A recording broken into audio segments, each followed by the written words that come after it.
What do you want to do? I don't know. We don't have an intro.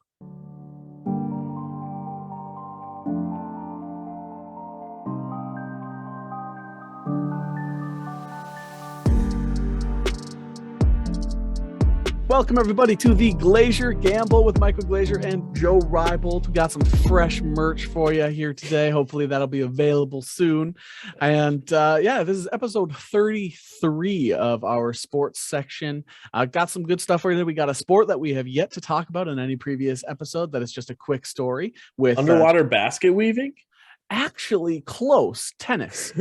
Rafa Nadal won, so we want to talk about that for a quick moment. We got some Timberwolves news and obviously Ben Simmons news and then NBA All-Star news. And then we have just football talk after that with the NFL Pro Bowl, Vikings talk with Jim Harbaugh and who they might hire as well, Tom Brady retiring, Brian Flores suing the NFL.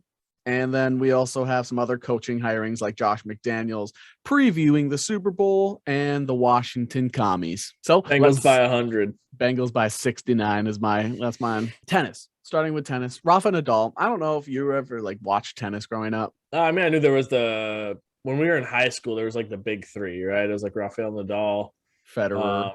And then Djokovic. Right. So. And Djokovic was kind of coming up when we were in high school. He wasn't even near the other two. He was ranked. He was swapping ranks 1, 2, and 3. Those three were.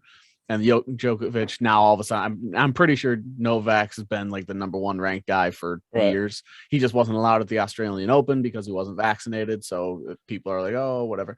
Anyway. Rafa Nadal was always the reason I actually watched tennis. Yeah, I think there was one I didn't like Federer. One of the difference of the sand courts or the clay courts. I want to say he was the king of that. But it's the clay because he's so fast. Yeah. So he just slides back and forth. Yeah. He struggled on grass where Wimbledon. And that's where Federer would win a lot. And then Novak came in. But yeah, I thought that because whenever I decided to watch tennis, which it's golf and tennis was when another sport wasn't on. It was do I want to watch these? And those are the sports. It's yeah, I enjoy it enough to watch. Sure. And without Nadal, I wouldn't have ever watched tennis. Right. I would have only ever watched Serena Williams. That was it was Serena and Nadal were the only reason I ever watched tennis. Sure. But he just won the Australian Open, another Grand Slam, which I think puts him at Federer's level for Grand Slam. So it made history. Sure. And I wanted to give him a, shout out because he was, he's one of the faces of tennis of all time from now on, or from he always has been. So it's cool to see him win because you don't really hear about it too much. So it's pretty cool. And I always looked up to him because, it's super fast and I suck at tennis when I actually played. So, and I got family members that are very good at tennis. My cousin was a tennis coach and he was number one in Minnesota. He was the number one ranked tennis player for a couple of years. I was never great at tennis either. I would get a couple when I played nets and rackets in high school. I'd get a couple that were just line drives, perfect ones. And then I would have other ones where I would just launch it out of the tennis courts. So yeah, obviously I felt like I could hit hard because of baseball, but it wasn't very controlled. I'm much more controlled with a paddle for ping pong, table tennis. Yeah. But when it comes to the full racket, I'm so much better when it's just me versus the wall. Yeah. Boom, boom. I can do that all day. Yeah, you've used the paddle for other things too. Right, exactly. That's why my ass is covered in a grid all the time. Yeah, so shout out Rafa Nadal. I hope you use that paddle as well later. Let's jump on to a sport that we actually regularly talk about every episode, which is the NBA of A's, which there's some good news. They've got the All-Star game coming up, but the first thing we want to talk about is Timberwolves have some news that happened with Bleacher Report. It was officially reported that they were looking to trade Patrick Beverly and Malik Beasley, and they want to package them together in a single deal for a player, and they did not say a specific player, but if you look at their salaries, it's not like they'd be able to get it's 28 for right them? So if you think about 15 and 13, right, if you're looking to get one singular player for 28, I don't know many players that'd be a Buddy Hield, I feel. Right. Yeah. So that's the only person it was an unnamed player, and they it doesn't sound like they're looking for one specific person, but it sounds like they want to package those two for one player, which I think that's kind of weird to pick those two out of all people. Yeah, I think so too. I mean, Malik Beasley will always kind of be a hit or miss, but he Quite literally. Yeah, he's either going to be on or he's not going to be on. And like the other night, he had 18 points in the fourth quarter, but he had 8 points the rest of the game. So like he obviously wasn't shooting well the first 3 quarters, but then all of a sudden he's got his stroke down and he's hitting everything. You know, I'm fine with having a player that kind of live and die, not necessarily live and die by, because we don't live and die by Malik Beasley, more kind of Ant in close games though. That's the type of player that you need to stick, like in a playoff game. If it's a 2-point game, right, that Malik Beasley being off versus on is the difference between which side of that 2-point win you're on. Right.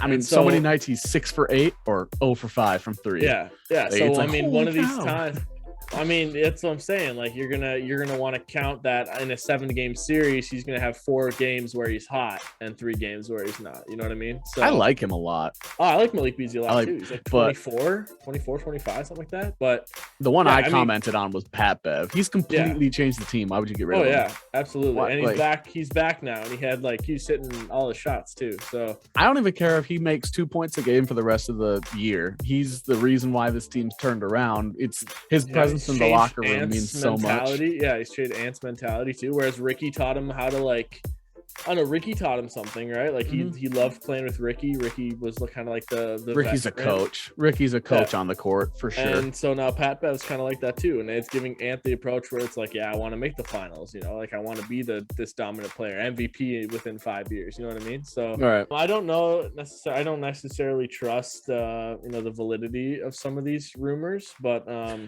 and that was another thing I wanted to mention. I am not. I read Bleacher Report occasionally, especially around like the NFL draft time. I tend to look at a lot of their rumors because they tend to have a lot of ins on that.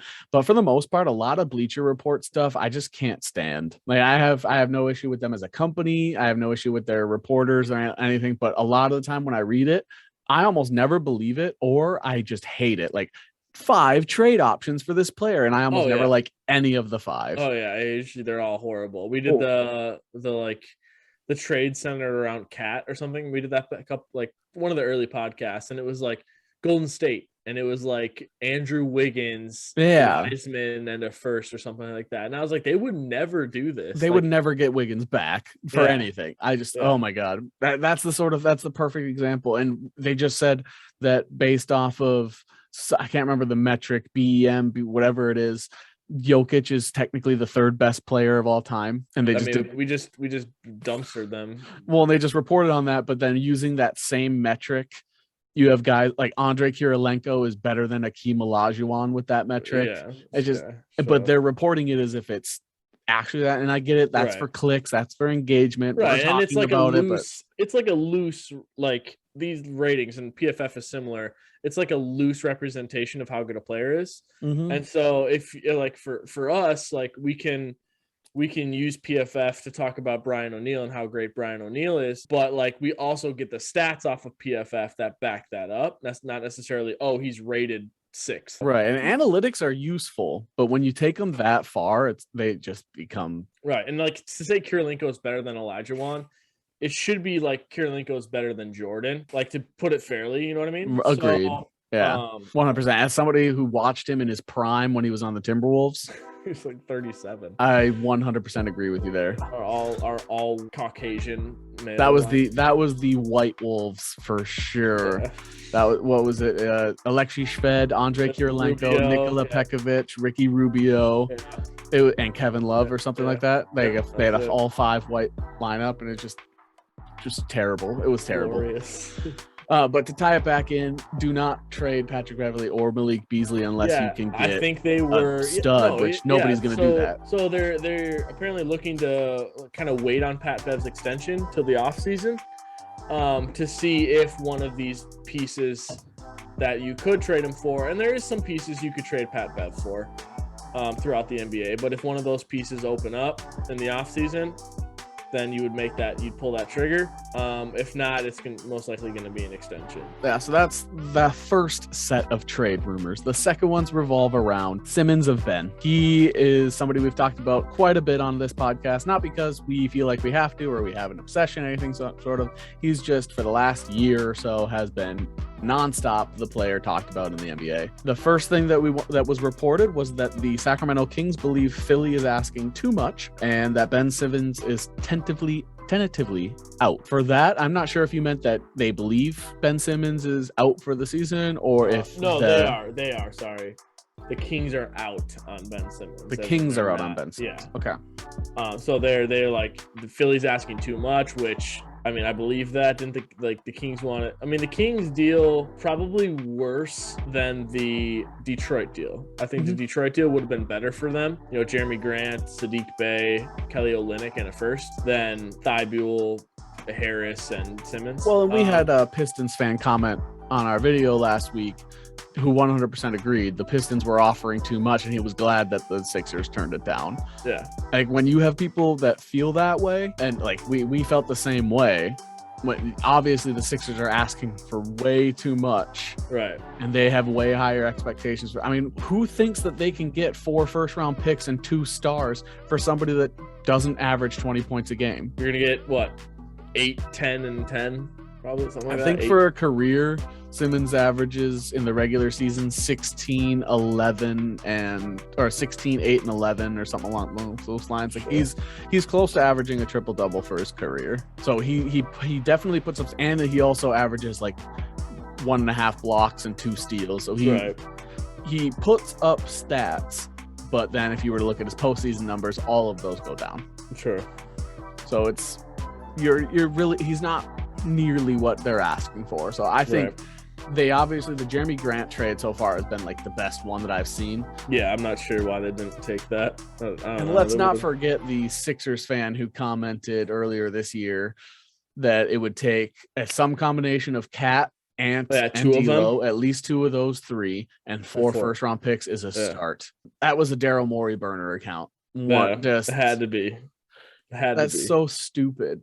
No wonder the Timberwolves stopped asking about Simmons. There's nobody on the team that they'd be worth getting rid of, and the people that Simmons is worth, the Sixers have to understand that they are the ones that going to get the negative value back. But otherwise, you're getting something. Like, your value, his value right now is 0. So like you're getting a positive return. Like, right. Yep. Even if they were to trade for Russell Westbrook, they'd get a positive in return. Yeah. Just because you have somebody that's playing. Even though his efficiency is so much lower and he doesn't really fit the team, it's better than somebody who's averaging 0, 0, 0, 0. It just makes no sense to me what the Sixers he is averaging 1 headache. Yeah. Yes. Yeah. So I don't know what the Sixers plan on doing now. I think that at this point, he's just going to be, I mentioned it last week, he's just going to be out for the rest of the year, not going to play for them at all. They'll revisit it in the offseason. I think basketball is better with Ben Simmons in it. Sure. It's just like it's same with Kyrie. It's better with Kyrie there. It's better there. So I don't want them to go, but I want him to do what's best for him. And I wish the Sixers would do the same. Sure. The other thing with Ben Simmons was that apparently Philly offered Ben Simmons and Tobias Harris for Bogdanovich, John Collins, and 3 first-round picks, and the Hawks declined. Yep. You put that note down. My response was smart. Yeah. You're mortgaging your future with 3 first-round picks. There are very little players that make those sorts of boatload of picks are ever worth it. Similar, like if you were talking related to the NFL, Packers say they want a minimum of 5 first-round picks for Aaron Rodgers. There's some players that may be worth it. They have to be an all-time great to be worth. Yeah, but Aaron Rodgers at 37. Exactly. But like, he'll be 42, but when he's age 42, you're still giving up first-round picks to the Packers. Yeah.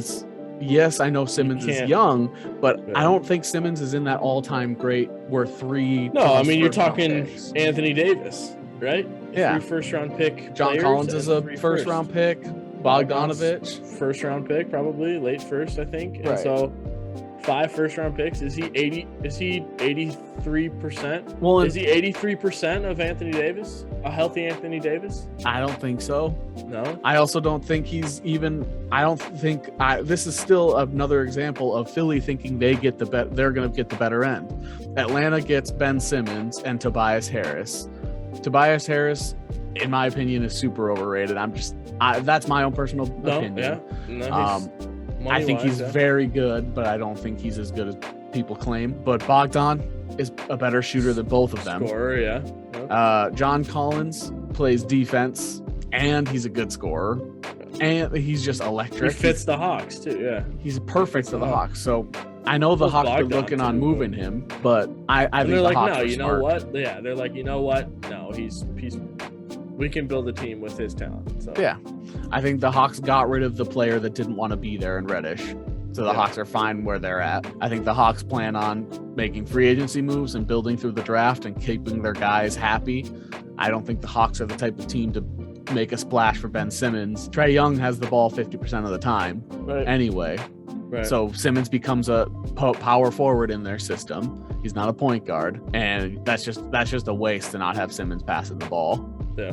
It's so weird. This whole Simmons situation, obviously I'm kind of getting sick of it. I think I've mentioned that a few times. I'm just so sick of it. Right. But this is exactly why is the Sixers and Daryl Morey are making the situation so much worse. Yeah, I get it. Simmons is the one that wants to sit out. Simmons is the one that is claiming tried to pull a last ditch effort to keep his money. It's so stupid. The Sixers resolution. I just want it to be over. I don't care. As soon as trade deadline's over, I want them to say Simmons is out for the rest of the season, and that just be it. The last basketball topic that we have is Karl-Anthony Towns has been named to the NBA All-Star reserves.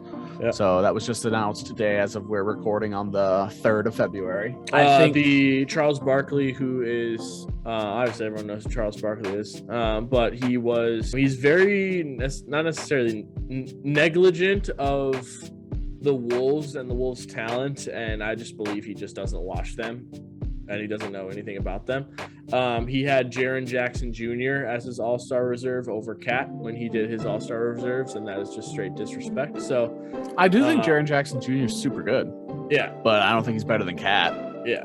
He has the more old school mentality than Cat does. So obviously older guys like Charles Barkley are going to think he's better. Yeah. I also just think that Charles Barkley just doesn't. I tend to not listen to Charles Barkley when he talks.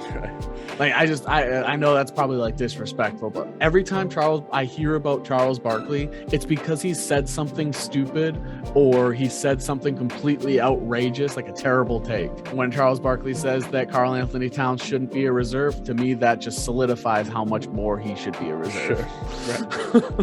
Right. That's it for basketball. Let's move on to the NIFL. First stuff we'll go through is Vikings talk. Our Minnesota-based podcast, we talk about Vikings every week. So first thing is Kirk Cousins has been named to the Pro Bowl in replacement for Aaron Rodgers. The reasoning they said they were putting Kirk in is they said he's just clearly a better quarterback. They were like, this was a mistake in the numbers. Kirk deserves to be in it. Rodgers was on the plane to the Pro Bowl, and they were like, "Hey man, no, you're not here anymore." Get the call, yeah. Yeah, so they sent Kirk in. They were gonna put them both in, but they were like, "We can only have one unvaxxed quarterback starting for the NFC." Got it.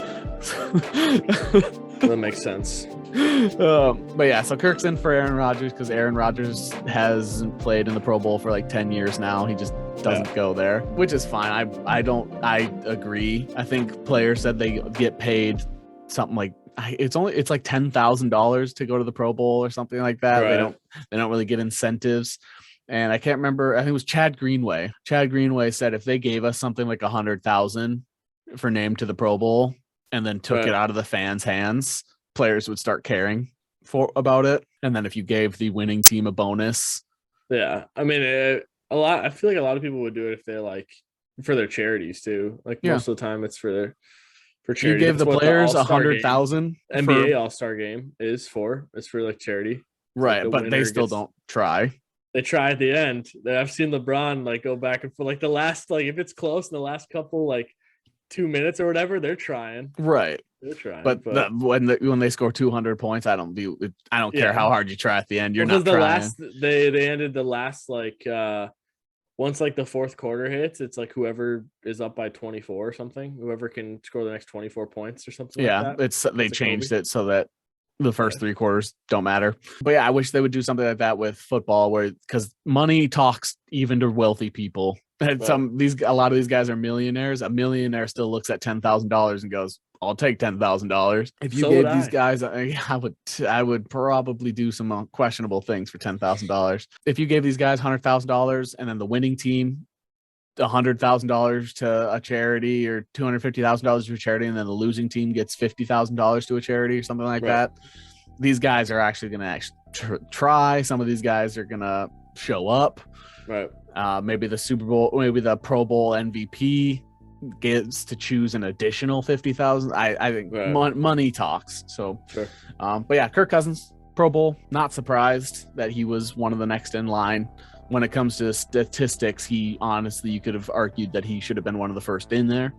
Yeah. So I think he. A lot of people are saying, at least the Broncos people, like Broncos Vikings fan, I'm talking about Broncos media and stuff. They're like, oh, you guys got Clint Kubiak, quarterbacks coach, player personnel or whatever. Oh, he'd like look at the stat line that Kirk did with him running the offense. Like, no, Kirk did that himself. That was no help from Kubiak. I don't know what the Broncos are gonna do, man. Yeah. But I honestly, I'm never gonna root for somebody to not be success. I said the same thing when Justin Fields. I wanted Justin Fields. The Bears got him. I'm not gonna root against him. I want him to succeed. I want Clint Kubiak to succeed. But man, his track record does not show that that's gonna happen. When it comes to passing game coordination, whatever quarterbacks coach, whatever he plans, whatever they have him do, he had the worst offensive scheming I have ever seen in football. And I said that in the preseason. When we were doing the show, I said in the preseason, if Clint Kubiak doesn't change, this season's not going to go well. What happened? I mean, their offense, obviously the offensive scheme could have been better, but you always got to look at the defense that happened this year. Like, 12th ranked offense, 30th ranked defense. So I think Kirk did it all in spite. Yeah. He did it in spite of Clint, not because of Clint. Yeah. And then back on Kirk, it just shows how top heavy the NFC is. Like with Tom Brady and Aaron like in there, it's the top 5 quarterbacks, and then it just And obviously we would consider Kirk up there with those top 5, like Stafford, Dak, Aaron Rodgers, Tom Brady, and Kirk and Russ. Like you have those top 5 or top 6. Now with Tom, it's the top 5, and then after the top 5, it just there's a big drop. Steep decline. No matter what you think about, we're not talking about potential. What they've shown so far. So Justin Fields, you can't say, oh, Justin Fields is super good. Like his potential is really good, but from what they've shown so far, the drop off from that 5th position to the 6th position is huge. It's huge. The next piece of Vikings news, we talked about Clint Kubiak getting a position, so let's mention Spielman. Spielman was interviewed for the Jags to do a high-ranking office or official. He would actually be ranked above Khan, the GM, apparently, this position that he's interviewing for, and he would report directly to the owner of the team. So it's Balky, right? Yeah, so he report. Yeah, so it's ranked above Balky and reports directly to Khan. So it's a really high-ranking position, which we said it when Spielman was fired. We said Spielman's going to get a job before the Super Bowl. Like he's going to have a high-ranking position. He's a good. He is a good GM. I saw somebody already make a joke. Jags don't be surprised if your first round pick is turned into 8 5th rounders and 17 7th rounders this year.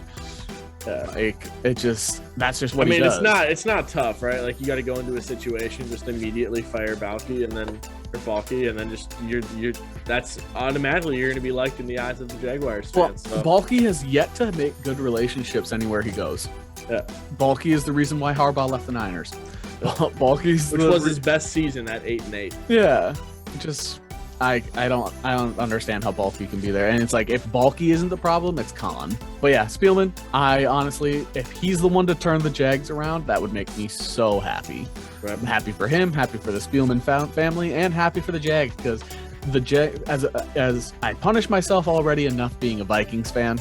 Right. Punish myself watching that. I punish myself harder by rooting for the Browns and the Jags the past decade too. Like we've been fans of the Browns, rooting for them. I loved when Maurice Jones-Drew and Fred Taylor were that team. I loved those teams with Alan Hearns, David Garrard. Like, I loved those teams, and I was just like, I didn't punish myself enough. Let's punish myself some more here. So if they can turn the Jags around, I will be so happy for Duval and all of them. So Duval. I hope that goes well for Spielman. The last Vikings talk, though, is the big one everybody else is talking about, but you won't get any better commentary than us here at the Glacier Gamble, which is the Jim Harbaugh news and Kevin O'Connell. Jim Harbaugh / Pat Graham / there was a couple Morris? other people, / D'Amico Ryan / there was a couple guys that it was actually rumored that Vic Fangio.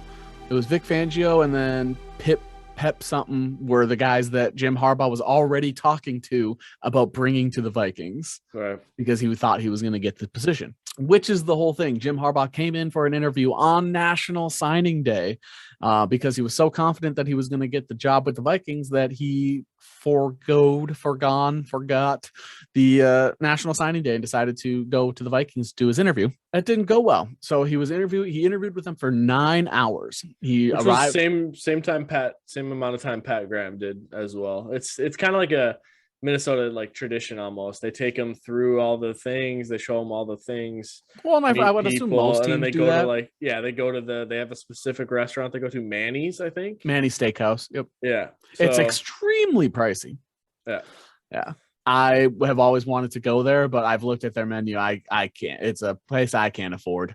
Yeah. So, but yeah, they take him to Manny's. They buy him dinner. They drive him around in a dark black SUV with tinted windows and a driver that's usually the same driver every time. I've recognized him at least in every video the Vikings post, so it looks like it's the same. Like he must be a Vikings driver. It's probably the Wilf's personal driver or the team, something like that. But anyway, Jim Harbaugh brought in 9 hours, and apparently around 3 p.m. in the afternoon, it had been going well all day. Harbaugh came in thinking he was going to be getting the position. So he actually came in expecting it to be like, we're excited to have you, like one of those sorts of situations. And then apparently after the first like hour and a half, he was somebody close to him reported that he was like, oh man, I don't have the position. This is like a straight up this is a second interview. He didn't realize that. And then apparently around 3 p.m. the interview turned sour and both sides realized that it wasn't going to work. This is where it gets muddy. This is where some people are reporting that Harbaugh pulled out around that time after that happened.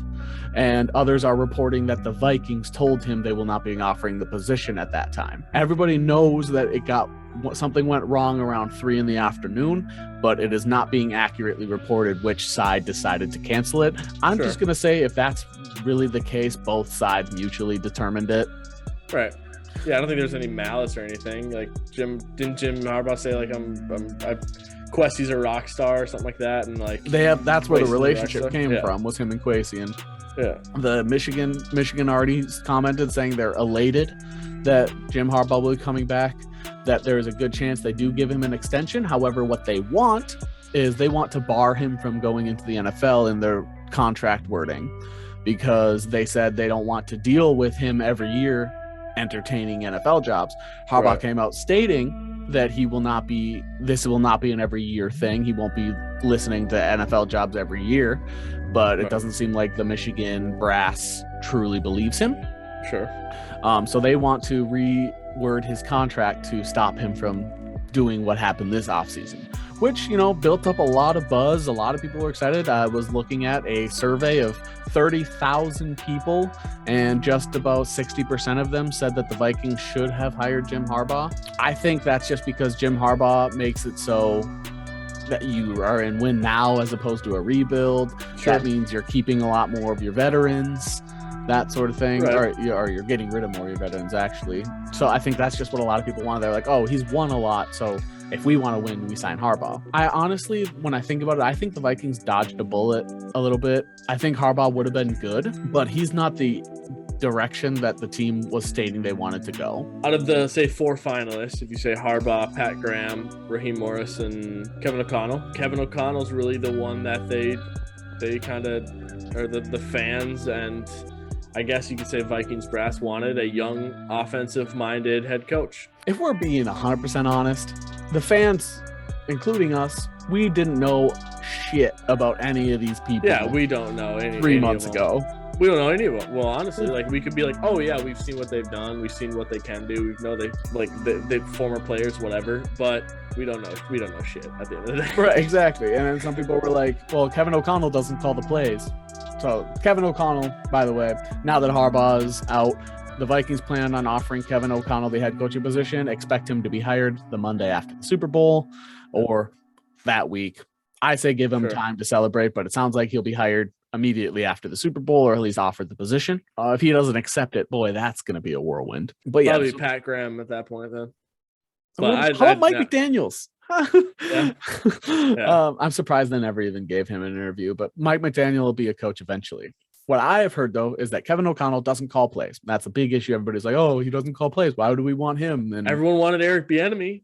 Everyone wanted Eric Bieniemy. Well, so Andy Reid about Eric Bieniemy stated that Eric Bieniemy does call plays. But then in the last game of the year, Andy Reid said he gave them bad plays when he gave Patrick Mahomes bad plays in that last drive. So kind of let it slip. Actually, I am the one calling the plays. Eric probably is just the one sending them in, that sort of thing. So yeah, everybody wanted Eric Bieniemy, even though he didn't call plays. Kevin O'Connell doesn't call plays. I have no issue with it. And people are like, oh, you're just hiring from the McVay tree. We had a video earlier this year talking about why I think simply hiring from successful trees doesn't work. I might be proven wrong considering it's Sean McVay versus one of his former assistants in the Super Bowl. Yeah. So it's the McVay tree is the only tree in the Super Bowl right now. Kevin O'Connell used to work for Bill Belichick. You know, he's worked with good coaches and he's worked in a successful offense. He's going to bring a new mentality. He's not necessarily he's not the OC here either. Like if he were to be he's our head coach. So exactly. So he's going to have to hire an OC anyway. Head coach. Right. Absolutely. So. And that OC can still be somebody like a Mike McDaniel, maybe a position coach that O'Connell's worked with before. O'Connell used to be a player, which is always a plus. And fun fact, him and Kirk have almost the identical completion percentage. Kirk has like 66.9% completion percentage over his career. Nice. And Kevin O'Connell has thrown 6 passes and he's 4 for 6. So he has roughly 66.6%. So he's basically the same level of quarterback as Kirk anyway. So Kirk will have to respect him. Exactly. And then it sounds like the defensive coordinator would be Patrick Graham, potentially. If they do hire O'Connell, that they would like him to hire Patrick Graham as the defensive coordinator, which I think pay him more than what he gets into the Giants. I don't think he's a bad, they obviously have a good relationship. There's no salary cap for coaches. There's no player. Yeah, he's a good player person is what it seems like. Good relationship. So yeah, I'm all for bringing Pat Graham in for DC if that's what I've said it twice before. I'll say it again. If you want a successful team, pay your coordinators like head coaches and get guys that are head coach you have to every year those guys that you're going to have to keep replacing guys because they're going to be getting head coaching positions elsewhere. Sure. But until they become head coaches, you give those guys head coach money to be your coordinator. So you go get Mike McDaniel and pay him a large chunk of money to be your offensive coordinator with Kevin O'Connell as your head coach. You go get Patrick Graham or whoever they like at defensive coordinator. You pay him big enough to get him off the team that he's on now. Like, pay these guys so much. That's what I want. And I think that is going to lead to the most success for any team. That's not just the Vikings.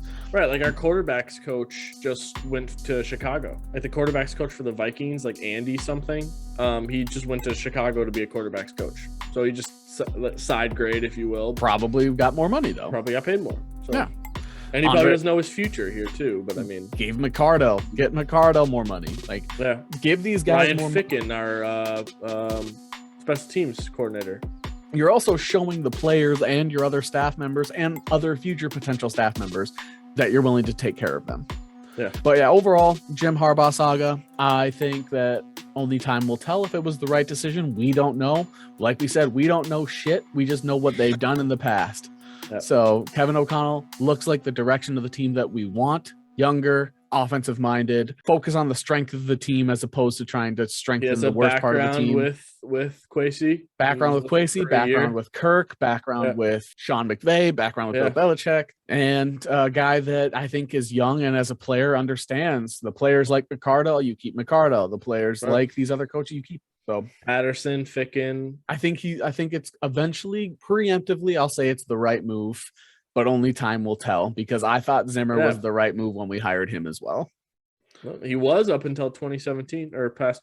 I love that Bengals defense. I thought that, like, I was like, oh, the Bengals defensive coordinator. Oh, absolutely. I want him. Right. And they hired him. And I was like, okay. And then we kept getting former Bengals players on our defense, and our defense was doing good. And then it just all fell apart. 2018 happened. Yeah, and then Mike Zimmer decided my team's not allowed to have fun. I hate everyone. Yeah. I'm no longer talking to my GM. This backup quarterback took me to the conference champion, but I'm never going to praise him or name him the starter. I'm going to always just claim Teddy Bridgewater is my favorite. Yeah, that's the only person I care about. Anyway, that'll be it for our Vikings talk. That was the big Vikings saga. We were actually in national news, big shows talking about us, which is a huge change of pace. Exactly. Yeah. The other stuff that's going on, Tim Brady, one of the best, if not the best quarterback of all time. My opinion, best quarterback of all time. Absolutely. I see people calling him the best football player of all time. I disagree there, but depending, it's hard to compare different positions. Right. So the best football player of all time argument we'll leave to the other people that want to just talk about nonsense. Yeah, if you want to talk, he's not going to out athlete Jerry Rice, Lawrence Taylor. He's not going to out athlete guys that are third string on defense right now. So he's not White Lamar either. So he's also not White Lamar. Tom Brady, best quarterback of all time, 7 Super Bowls, just nonstop Pro Bowls, All Pro, multiple MVPs, Giselle. He's winning on and off the field, constant UGG boots. He is just all the best things. Movies. He's been in movies. Commercials. Got a golden penis. It's Tom Brady. No matter if you hated him, loved him. The Colts had a perfect goodbye to him in their goodbye video and thank you. If you haven't seen it, check it out. It's a little SpongeBob clip. It's perfect. Like, yeah, bye, see ya. Seller, like, acting sad in front of him, but the second he turns around, woo! I think a lot of teams are happy to see Tom Brady leave.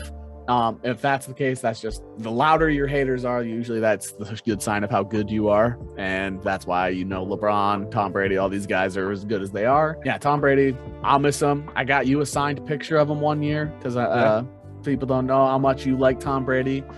I got his jersey. Got his jersey.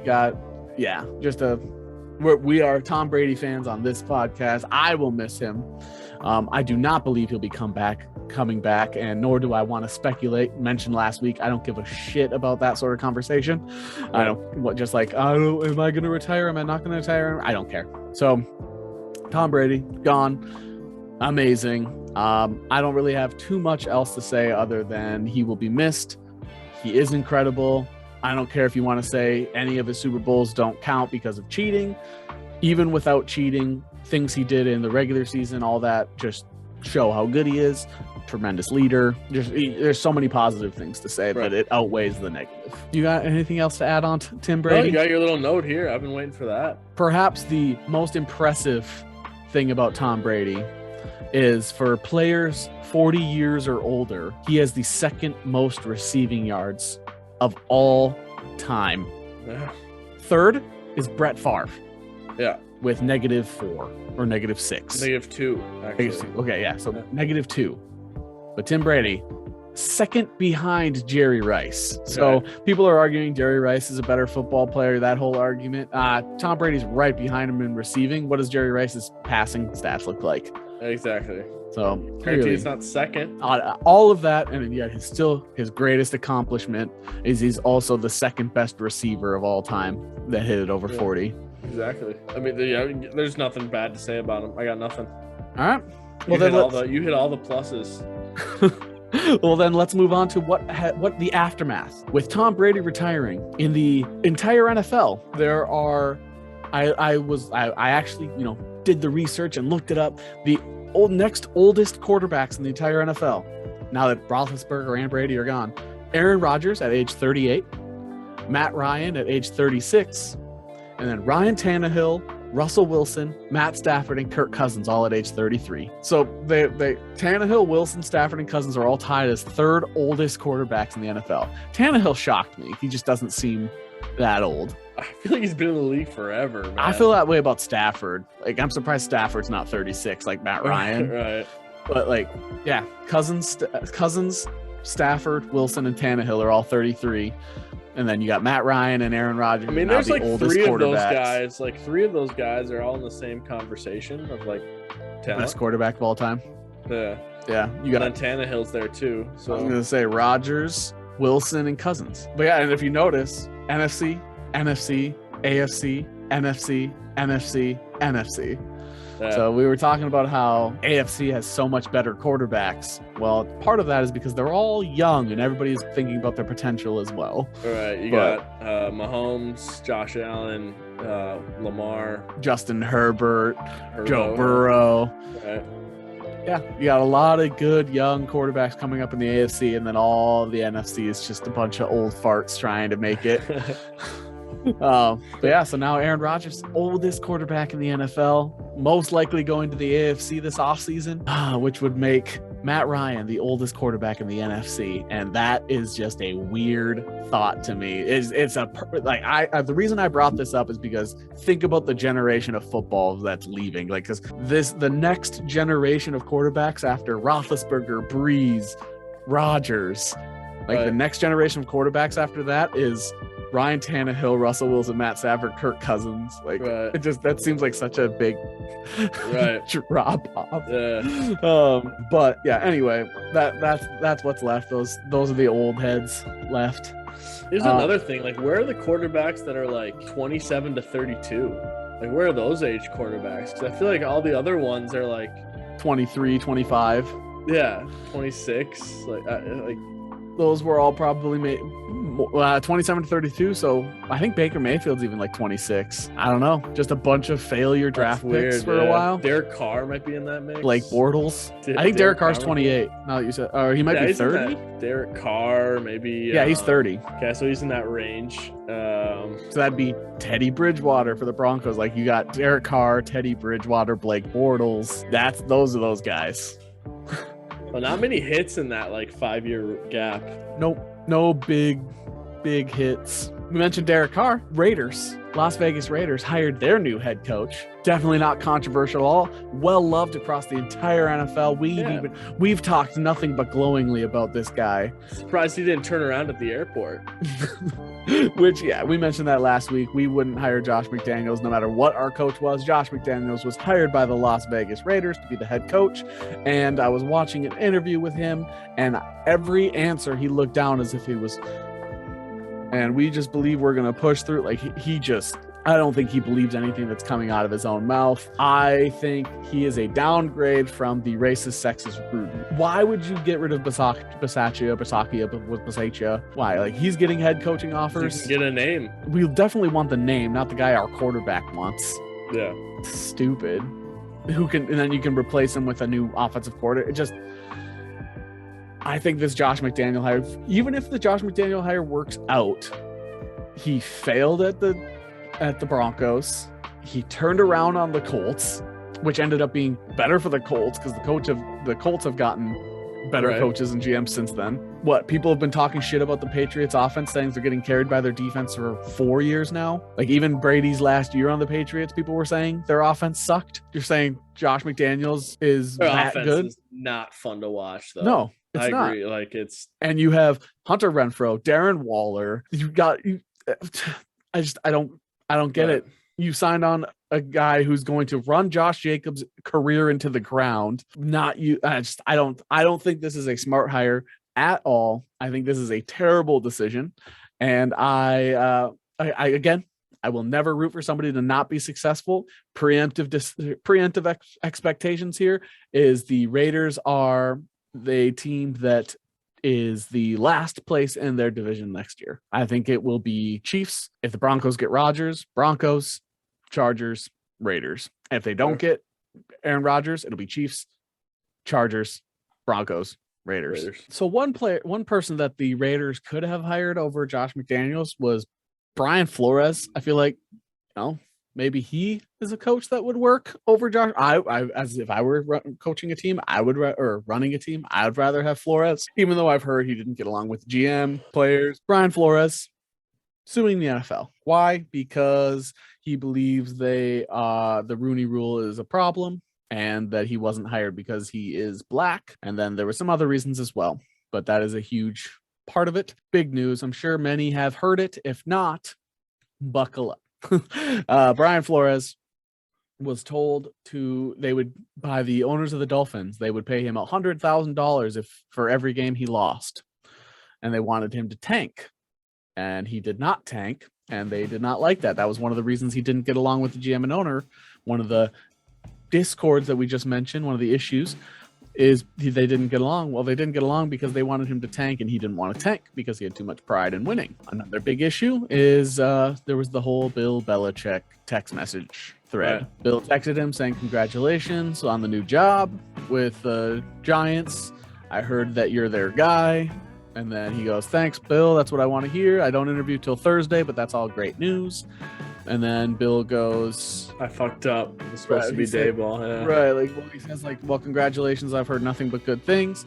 And then Flores goes, "Bill, just to double check, are you trying to text Dayball or Flores? Because this is Flores." Then he leaves Flores on red for 2 hours. They had all been back and forth immediate. And then all of a sudden after that text, it was a 2-hour wait. And Bill Belichick replies, "I fucked this up. I was meaning to text Dayball. Sorry about that." And then Flores goes, "Thanks, Bill." Flores wasn't going to be interviewing for 2 more days.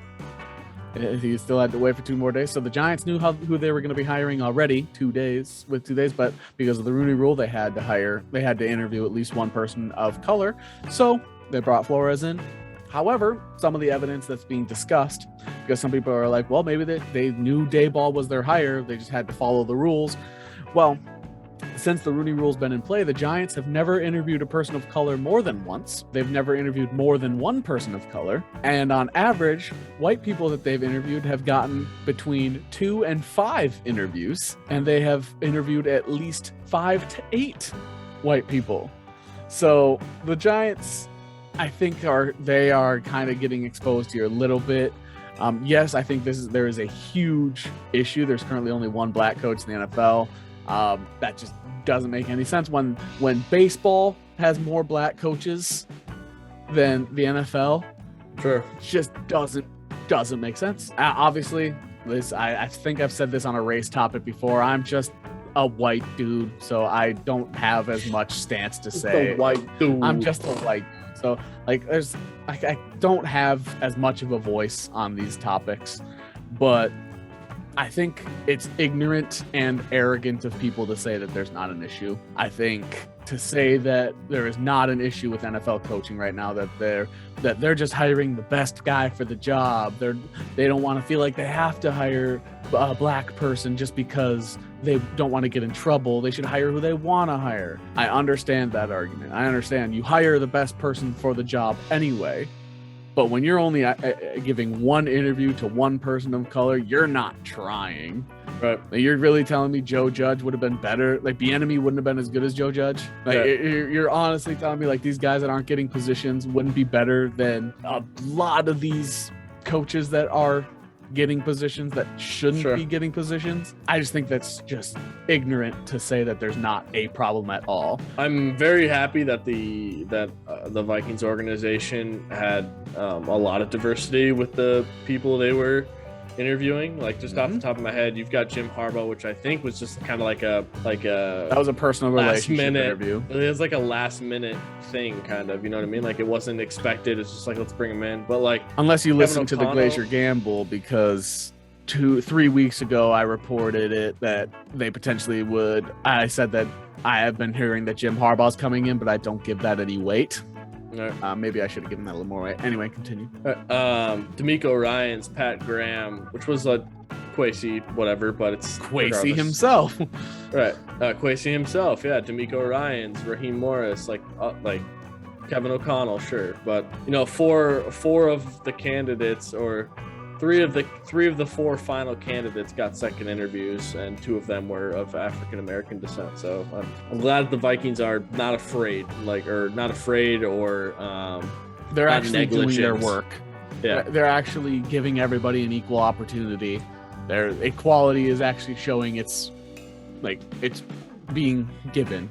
Like they are being equal to people, right, which the Giants are not. No matter how you want to spin it, the Giants are not being equal. And that's the big thing with this whole Flores lawsuit is the Giants are a big part of it. The Dolphins are kind of part of it. I can't remember who else Flores interviewed with this, Texans maybe? Texans. He's still open for that job, and that throws another ripple into the Deshaun Watson situation. Well, Deshaun Watson said he wants to team up with Brian Flores somewhere. So right, and people are saying this is going to cause Flores to never get a job again.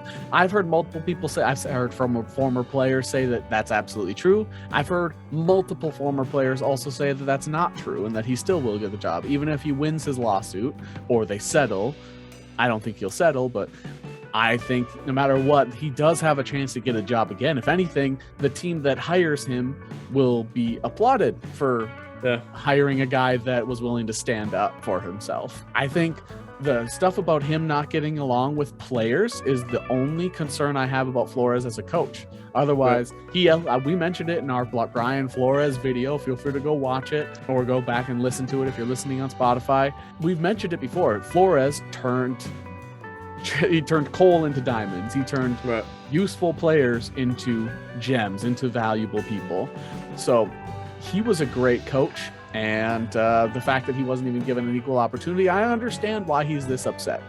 The fact that he didn't want to tank is kind of ugly in the Dolphins' part too. Super ugly, and the fact that other coaches, the Bengals, the Browns, Hugh Jackson said he was paid $50,000. I think Marvin Lewis said he was paid to get to tank games. Adam Gase wasn't; he just liked to. It was just did it for free. So you got all these different coaches that were being told that they should tank. And I think a lot of that needed to come to light as well. And we all knew that tanking occurred, but getting this confirmation is kind of interesting. So I've listened to, I would say, 4 different podcasts. I watched multiple different national TV shows talking about this topic. While I know people say don't ever send people away, try to keep people listening, keep people watching what you're doing. If you want to watch somebody talk about it perfectly and the situation of race in the NFL, First Things First with Chris Broussard and Nick Wright and Kevin Wildes and Jenna Wolfe. Chris Broussard and Nick Wright have a back and forth on the topic, and they discuss it perfectly. Chris Broussard has a very, I respect him a lot, honestly, just what he's done in his career.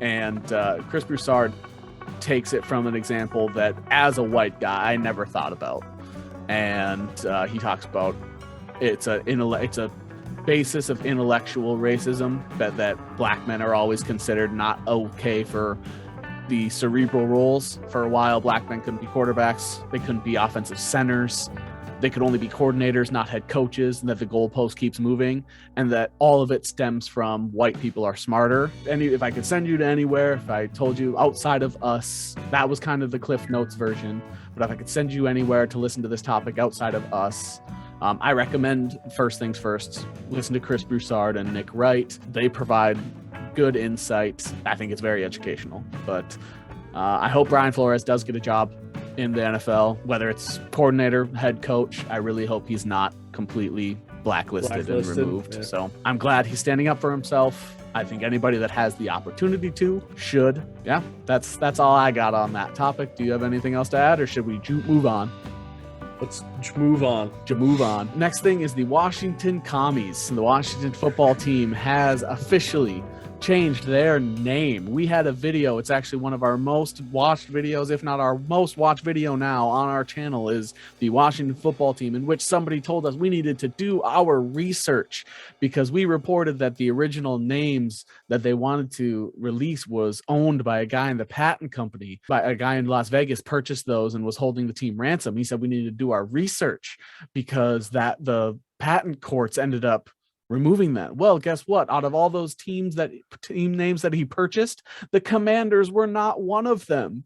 So, man, if only we did our research. Dang. Yeah, let me just this little book here to see our research we've done. Oh, empty. Oh, and wait, I have that list of all the times I asked for that guy's opinion. As you can see here, 0. Yeah. So they didn't pick. Shocking. Oh my God, this right here. If you could just notice what's in here. These are all the fucks you gave about that. Yeah. Oh yeah. Okay. Yeah. So none of those names were picked. Coincidentally, maybe. But for the most part, it was the fact that Dan Snyder said as soon as that situation happened, none of those names were interested to him anymore. If he had listened to that interview or that discussion with Dan Snyder, maybe he would have understood that. But instead, he just wanted to be mad at us. So, as I've seen a couple other people mention before with people that make uneducated comments, get out of here. Get out of here. So we did, to say that I don't do my research, I was a little bit offended. That's why I do sound a little salty. I do research every day of the week. So yeah, I was pretty solid. I do research and I try to make sure I'm well educated on every topic we talk about. So we were right. That guy was wrong. He can just fuck right off. So anyway. A little horn there. So they have become the Washington Commanders. I think football team is better than Commanders. I don't think Commanders is a bad name. I think it is a good name. However, when your team is in Washington and you were formerly the Redskins, Commanders becomes a bad name. And when it was a team that was in the American Alliance of Football, and you take that, all the factors that come into it, and because you use a red star, which looks like a communist logo, and now people can call you the commies, that's a bad name. When you replace the Indians with the people that took over and replaced the Indians, it's a bad name. I don't like the name. If it was on any other team, if the Buffalo Bills became the Buffalo Commanders, yeah, you know what? That's fine.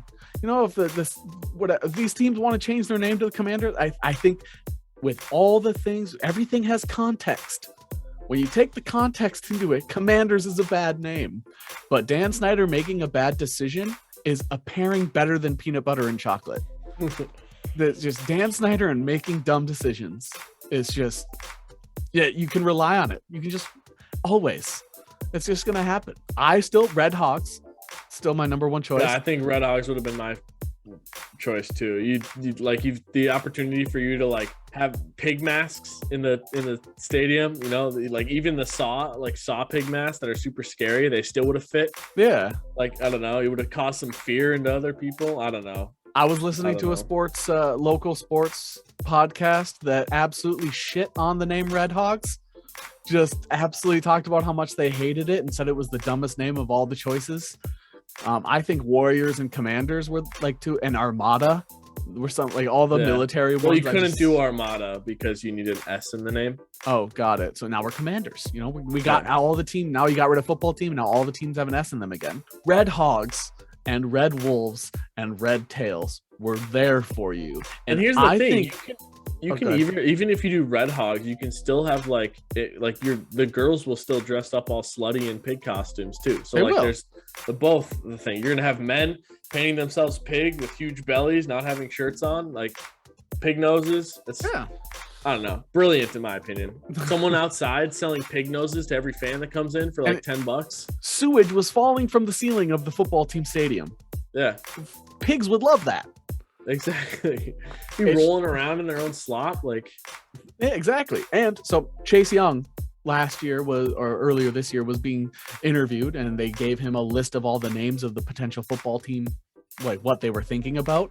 When Commanders came by, he gave it an F. Your best player hated the name, and Dan Snyder was probably like, "That's the one we want." He doesn't I swear we can't make our decision based off one opinion.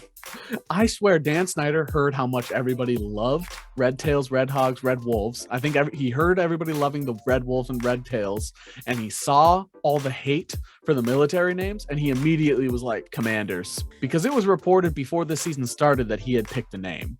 Yeah. So that means he picked Commanders 6 months ago. Like, he was ready to pick it. And that was when everybody was talking about Red Tails and Red Wolves. Right. And all the mock, like, these people took 6 months to come up with these, like, they're keeping with the color scheme, the logo's changing. Like, they took 6 months to design all this stuff. And Twitter came up with better ideas in 2 hours. Yep. Twitter had better mock-ups of Red Wolves, had better like slogans, and they even took the same hashtag of the AAF team that was called the Commanders, Take Command. It's still the same. Like, it was, It's just very little. It's again, very Dan Snyder, very little thought, little effort, and very stubborn of a choice. Yeah. And I think a lot of people would rally behind it. Like, don't you want fans to go to the game? Fans are the ones that you probably want to appease. The fans liked Red Wolves and Red Tails. You wanted to get away from the Redskins and that like bad, terrible history of a name, but instead you kind of doubled down on it by replacing it with the people that replaced that took them over. And you could have replaced that with Red Tails that has some people of color history with it. It's just Dan Snyder doubling down on not giving a single shit about what anybody else thinks. Yeah. It's peak Dan Snyder with the Commanders. For sure. I'm kind of digging into this topic, so we can move on, but I despise the name. Yeah, I don't like it either. Yeah, I hate it. Even our buddy Mike said that football team was better than team's better. Yeah. I didn't like football team. I mentioned that in a previous video. I don't like football team. It grew on me, but I still didn't like it. It's better than Commanders. Last topic, Super Bowl. Bengals versus Rams. As everybody thought it would be. I was for the Rams. I was for the Bengals. A little piece of my heart just for the Rams. You know, Aaron Donald get a ring. Cooper Kupp's amazing season, cap that off. Stafford doing something great on a bad team. But then the Super Bowl, it's fine. Sam Hubbard, a defensive end for the Cincinnati Bengals, said that the Bengals are doing it for a hero, an icon, a legend. Yes. You know, in 2016, it kind of hit all of us. You know, it's very, you know, I wasn't in class. You know, like I was 5 years out of high school, but I was probably at work, checking my phone on my break, and I just saw the most tragic news I think I've ever seen, and that was our Harambe. We lost Harambe that day, and you know, to this day, it's just not a day goes by. I know you can fake cry, so I was like, I'm trying to stay away from it. Not a day goes by where I don't think of him. Not a day. Dick's out. Dick's out. And you know, he said he's doing it for Harambe. And so Bengals by 100. Yeah, Bengals are going to win it by 69. It's going to be Bengals 420 to 69. It's do it for Harambe. You win. You have the most likable quarterback in Joe Burrow. You have one of the most likable tight ends in CJ Uzoma. And now you guys have the most rootable reason to win with Harambe. Bengals. I miss him every day. Not a day goes by. I wish Harambe was still with us. I can't. Bengals by 69. Official prediction from the Glacier Gamble. We normally go into details about the game. You don't need to know anything. You don't need key matchups. You don't need injury reports. You don't need the official Vegas line, which is Rams by like 4.5. You don't need that. Bengals are going to win. And the Bengals are not just going to win, they're going to dominate. Joe Burrow is going to throw 8 touchdown passes, breaking the single season and playoff record in the first half. They're going to bench him. They're going to sign AJ McCarron before the game. I was thinking of AJ McCarron. They're going to bring him back, and he's going to throw 8 touchdown passes in the second half. Joe Burrow's going to run in for 6. Joe Mixon's going to take the day off. Corey Dillon's coming back. Jeremy Hill is going to make a return. Giovanni Bernard quit the Bucs. He's back. Yeah. Andy Dalton quit the Bears. He's back. He's back. He heard about Harambe. They all joined. Tom Brady came out of retirement. He's going to back up Burrow. And McCarron. Third string quarterback Tom Brady is going to come in to throw he's going to take the knee at the end. And they're going to count down the name. They're all going to lift up their jerseys. It'll be Harambe. And that's who we're rooting for. We're not rooting for the Bengals. We're not rooting for the Rams. We're rooting for Harambe. Super Bowl victor. If this is the justice that needs to happen for Cincinnati and the platform to make this story more known and for the truth to finally come out, then this is what needs to happen. So, sorry, Rams fans. I know there's not many of you, but they probably saw that and they're like, shit, it's done. You're right. It's over. It's in SoFi. It's going to be a away game. They're the away team anyway. The Bengals are a home team in everybody's hearts, even though they're already the home team in the game. That's all we have for our sports discussion. Just remember, Dick's out. You all look great today. GG.